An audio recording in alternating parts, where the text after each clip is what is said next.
Blocus ou pas à Boni, c'est à cette interrogation que nous répondrons en début de journal. Comment les candidats se préparent pour affronter les épreuves du baccalauréat prévues le lundi prochain? Nous sommes allés à la rencontre de certains. Des Maliens participeront aux Jeux olympiques de Paris 2024. L'Institut français au Mali a initié une exposition pour magnifier le talent de nos porte-étendards. Très heureuse de vous retrouver pour une nouvelle semaine. Mesdames et messieurs, bonsoir. Bienvenue aux informations.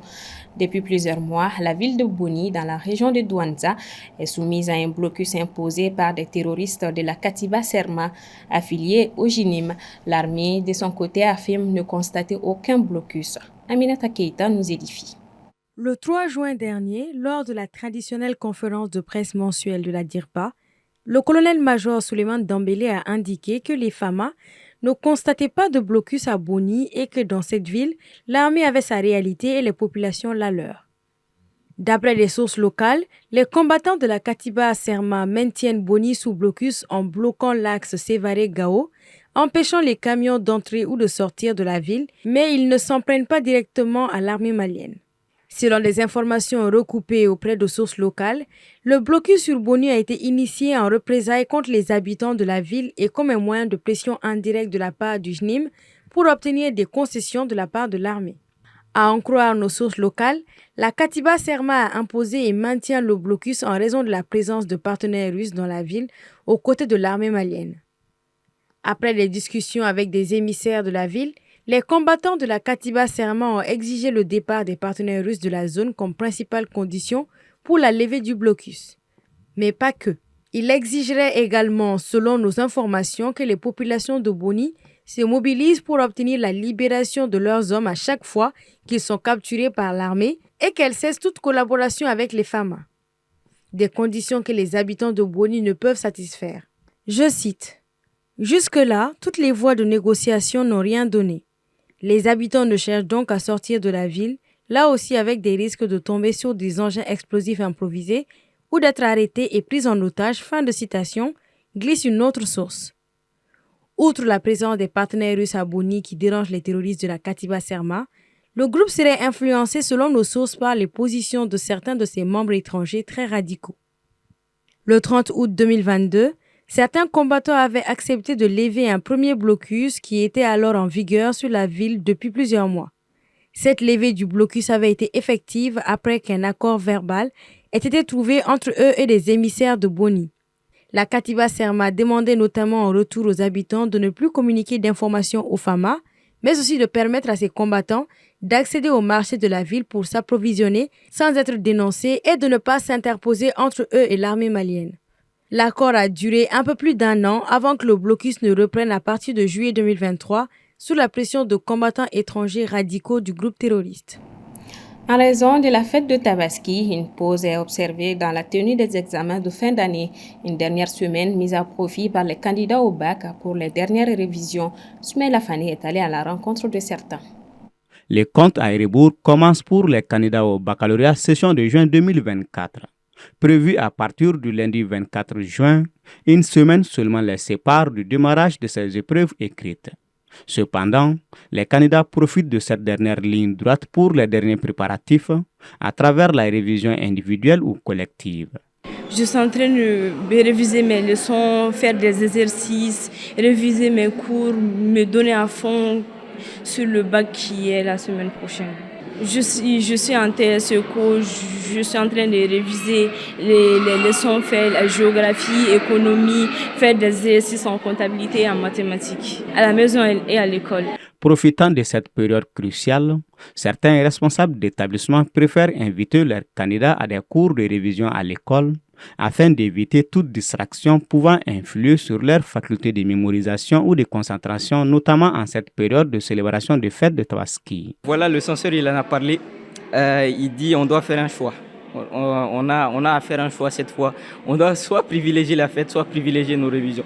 Et je pense que le bac, on essaie de le passer une seule fois dans notre année, dans nos vies même. Donc je pense qu'on devrait privilégier les révisions à la fête. C'est ce que je pense. Donc je pense que je vais plus réviser que plus aller m'amuser ou bien faire des salutations par-ci par-là. Parce qu'il y a certains élèves, quand on les laisse à la maison, ils font voilà, ils profitent de ça pour s'amuser et oublier les cahiers. Donc le fait qu'on vienne à l'école, c'est assez utile, ça nous permet de rester concentrés. La matière qu'on est en train d'étudier tout de suite, c'est la SVT. La SVT, coefficient 2 chez nous, c'est une matière assez importante.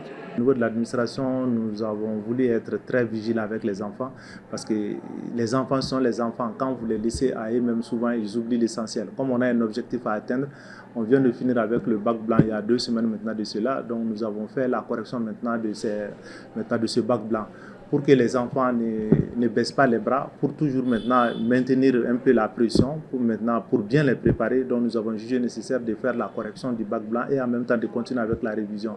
Donc nous leur disons, nous avons allégé le programme. Au lieu de venir le matin et le soir, nous leur disons de venir uniquement le matin de 8h à midi. Donc à 8h, de 8h à 10h, nous les laissons à eux-mêmes, ils vont faire un travail autonome, c'est-à-dire ils apprennent ce qu'ils ne comprennent pas entre eux, ils se demandent. Ensuite maintenant, de 10h à midi, nous appelons un professeur qui viendra vraiment leur expliquer les difficultés qu'ils ont maintenant, et s'ils ont des anciens sujets à traiter, ils vont traiter ces anciens sujets, donc pour qu'ils puissent tirer maintenant les erreurs de tout ça. Comme cela ne suffit pas, il leur prodigue des conseils tout en leur rappelant que la révision doit se faire intelligemment et d'une manière méthodique. Quand on les libère, on leur dit vraiment de se reposer, surtout de bien dormir aussi, de ne pas trop se déplacer, de rentrer directement maintenant à la maison pour se reposer. Surtout, ils ont besoin de repos aussi. Donc maintenant, c'est pour cela qu'on a allégé le travail à 50%. C'est pour que le restant du temps, ils puissent se reposer. Mais d'éviter toujours le déplacement pour qu'il n'y ait pas d'accident ou autre chose, parce qu'avec l'examen n'attend pas. Donc si ça se trouve dans une mauvaise situation, on passe. Mais nous leur disons toujours de ne pas trop abandonner le cahier, mais surtout de se reposer. S'ils ont envie, ils peuvent prendre le cahier pour lire, mais de ne pas trop se concentrer parce qu'à l'école de 8h à midi, nous avons fait l'essentiel. Prévu du 24 au 27 juin prochain, cette session 2024 du baccalauréat enregistre au total 230 979 candidats pour le bac général, 3 258 candidats pour le bac technique et 220 candidats pour le bac professionnel. Le président ivoirien s'est adressé aux 2 chambres du Parlement, qui sont l'Assemblée nationale et le Sénat, réunis en congrès ce mardi 18 juin 2024. Un discours sur l'état de la nation très attendu par les Ivoiriens au regard de l'atmosphère sociopolitique tendue dans le pays. Paul Yapinguesson. Pendant une cinquantaine de minutes, le président Ouattara a passé en revue tous les secteurs de la nation, notamment l'éducation, l'économie, la cherté de la vie, la question de l'électricité, la victoire de la Côte d'Ivoire à la CAN 2023, l'actualité avec ses dégâts causés par les fortes pluies que le pays enregistre en ce moment. Sur le plan sécuritaire, le président a réaffirmé son engagement pour le renforcement de la sécurité en Côte d'Ivoire, gage de tout développement. L'indice de sécurité est passé de 6,8 en 2012 à 1,2 en janvier 2024, c'est-à-dire le niveau de toutes les grandes villes mondiales, a-t-il souligné, précisant que cette performance est advenue en dépit de la situation difficile dans la sous-région ouest africaine. Avec à chaque fois un ton d'humour, le président Alassane Ouattara a cité notamment quelques ministres qui ont fait briller les secteurs, notamment le ministre du Tourisme Siandou Fofana, de satisfait également avec le ministre de l'Infrastructure Amédée Kouakou. Ce discours qui révèle les avancées notables de la nation n'a pas été du goût de certains élus et cadres de l'opposition. Le président de la République a rempli son devoir constitutionnel de s'adresser au Parlement. Il a décrit une situation de ce qui est, selon leur vision. Mais quand on écoute le président de la République, si on n'est pas en Côte d'Ivoire, on penserait que c'est un Eldorado, honnêtement.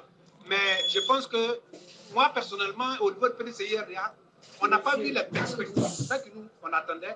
En matière de chômage des jeunes, il y a des activités qui ont été menées. L'année qui vient de se couler est une année de jeunesse. On a mis 1 milliard par jour. Quel est véritablement le bilan et quelles sont les perspectives pour réduire le chômage des jeunes? On n'a pas bien perçu cela. Je suis venu avec 2 préoccupations. La première était de savoir si le président Laurent Gbagbo, conformément à la loi, pourrait être candidat comme il a voulu. Et la deuxième préoccupation, tout à fait, était de savoir si, comme ses frères africains, le président Alassane Ouattara voudrait encore faire un 3e, un 4e mandat, etc. Sur ces 2 points, je n'ai pas eu de réponse. Et donc, j'avoue que je suis un peu déçu et que je suis resté sur ma faim. Sont de cloches différentes pour les soutiens de Ouattara. Je pense que le président a fait l'adresse à la nation. Il a donné donc l'état de la nation ivoirienne devant le Parlement réuni en congrès. C'est un bilan éloquent dans tous les secteurs. Je pense que ce bilan est un bilan qui nous apporte totalement satisfaction. Mais il a fait l'état des lieux et je pense qu'en tant qu'Ivoiriens, nous ne pouvons qu'être satisfaits parce qu'aujourd'hui, tout le monde le constate. Nous avons un environnement sécuritaire qui est très apprécié parce que les Ivoiriens vivent en paix, en sécurité. Nous avons une économie robuste et il en a donné les preuves. Aujourd'hui, la Côte d'Ivoire avance, la Côte d'Ivoire se développe et surtout, ce développement, il se fait au profit de toutes les régions. Donc, nous sommes très satisfaits. Alors que de nombreux Ivoiriens attendaient à ce qu'il clarifie sa position sur une éventuelle candidature à la présidentielle de 2025, le président Alassane Ouattara a éludé la question. Les spéculations se poursuivent donc. À la fin de son message, le président Ouattara a assuré que sa décision sera rendue publique prochainement. Mais pour le RHDP, il reste le candidat naturel à cette présidentielle 2025. En France, le président Emmanuel Macron a annoncé une réduction significative de la présence militaire française en Afrique de l'Ouest et centrale dans le cadre de partenariats rénovés et plus discrets après des échecs au Sahel. Le plan de l'exécutif en discussion avec les partenaires africains prévoit de réduire les forces prépositionnées, j'y arrive, dans des bases militaires. Paul Yapinguesson. La France envisage de maintenir environ 100 militaires au Gabon, au Sénégal et en Côte d'Ivoire, contre respectivement 350 et 600 actuellement. Au Tchad, les effectifs passeraient de 1000 à 300. Sous réserve de notification, le dispositif comptera environ 600 militaires avec la possibilité d'augmenter ponctuellement les effectifs selon les besoins des partenaires. En février dernier, Emmanuel Macron a chargé l'ancien ministre Jean-Marie Bockel de discuter des nouvelles modalités de la présence militaire française avec les partenaires africains. La France souhaite une présence moins visible, mais maintenir un accès logistique, humain et matériel. En Côte d'Ivoire et au Sénégal, la réduction des effectifs a déjà commencé. Le président sénégalais, Bassirou Diomaye Faye, insiste sur la souveraineté du pays, tandis que son premier ministre, Ousmane Sonko, affirme que la présence de bases militaires étrangères est incompatible avec sa souveraineté, bien qu'il ne remette pas en question les accords de défense bilatéraux. Le chef d'état-major français, le général Thierry Boucade, a déclaré en janvier que la visibilité des bases françaises est difficile à gérer et qu'il serait nécessaire de modifier leur implantation. Il y a 2 ans, la France avait environ 1600 soldats prépositionnés en Afrique de l'Ouest et au Gabon, et plus de 5000 militaires au Sahel dans le cadre de l'opération Barkhane. Toutefois, les gouvernements de transition au Mali, au Burkina et au Niger ont conduit à une réduction de la présence française, laissant le Tchad comme dernier pays du Sahel à accueillir des troupes françaises. Le futur dispositif doit permettre de maintenir des relations avec les autorités militaires locales, garantir des accès stratégiques, recueillir du renseignement et poursuivre les partenariats opérationnels. Les missions de combat seront remplacées par des missions de formation et de soutien. La base française de Djibouti, avec 1500 militaires, ne sera pas affectée par cette réduction, la France souhaitant conserver ce point d'appui stratégique. À quelques semaines du lancement des Jeux olympiques de Paris 2024, l'Institut français au Mali a initié une exposition qui met en lumière les sportifs maliens déjà qualifiés pour participer à cette compétition prévue du 26 juillet au 10 août à Paris. Débutée depuis le 11 juin dernier, cette exposition se poursuit jusqu'au 10 septembre prochain. Soumaïla Fane. Dans le but de mettre en valeur les sportifs maliens déjà qualifiés pour les Jeux olympiques de Paris 2024, l'Institut français au Mali a initié une exposition qui met un accent sur les athlètes ayant un lien avec la France. L'idée, c'était tout le monde s'intéresse au sport et un institut français doit s'intéresser au sport parce que le sport permet de faire passer toutes sortes de messages et donc c'était important de montrer un petit peu ce que c'est que les Jeux Olympiques. Donc voilà, l'idée c'était de montrer un petit peu aux jeunes qui fréquentent l'Institut français l'histoire des Jeux Olympiques, un petit peu toutes les valeurs de l'Olympique, du sport. C'est l'événement de l'année dans le monde entier puisqu'il y aura 206 pays qui participeront aux Jeux Olympiques. Et donc c'était important que nous on fasse un écho ici à Bamako et surtout expliquer un peu ce que c'est que les Jeux Olympiques. Cette exposition inédite prévue du 11 juin au 10 septembre prochain met surtout en lumière certains héros tels que Kamori Doumbia ou encore Foden Sissoko qui ont marqué l'année sportive. Nous avons un portrait de Kamori Doumbia qui joue en France et qui a son but contre l'Orient a été élu le plus beau but de l'année en France.